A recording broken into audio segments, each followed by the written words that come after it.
Hello दोस्तों, नमस्ते। मैं प्रेम मदारा ऑफिशियल में आप लोगों का स्वागत करती हूँ। कैसे हैं आप लोग? आशा स्वस्थ बस मस्त होंगे। और मैं आज आप लोगों के सामने फिर से एक विवाह गीत सुनाने जा रही हूँ, बेटी विवाह गीत, जो बहुत ही सुंदर है। सुनिएगा आप लोग, अच्छा लगे तो लाइक शेयर करिएगा और चैनल पर नए हो तो सब्सक्राइब ज़रूर कर लीजिएगा और कमेंट करके हमें ज़रूर बताइएगा कि हमारा गाना आप लोगों को कैसा लगा। बहुत ही अच्छा गीत है दोस्तों, विवाह का दर्द भरा गीत है। सुनिएगा आप लोग, अच्छा लगेगा।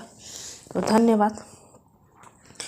जहिया से बाबा मोर लगन धराइल, अम्माया खीनी दियो नया जी। जहिया से बाबा मोर लगन सोधाइल, अम्माया खीनी दियो नया जी। दिनवा धरेलु बेटी मुखवा पिपरिया, रतिया धरेलु मुख नींद जी। दिनवा धरेलु बेटी मुखवा पिपरिया, रतिया धरेलु मुख नींद जी। कैसन विधाता बनवल रिवजवा, बेटी के भेजे के दूरी देश जी।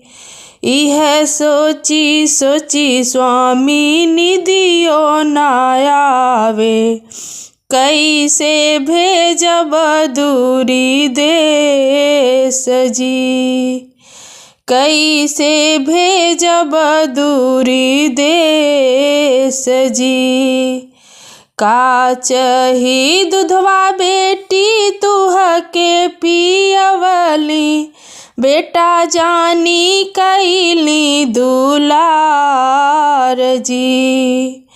दूधवा कने की नाही मनलू ये बेटी हो, चलेलू सुंदर बर के साथ जी। चलेलू सुंदर बर के साथ जी। जानत रहला पापा बेटी पराया, काहे कैला इतना दुलार जी। खोरवन अम्मा दूधवा पियवलू, दहिया खियवलू सारीवाल जी।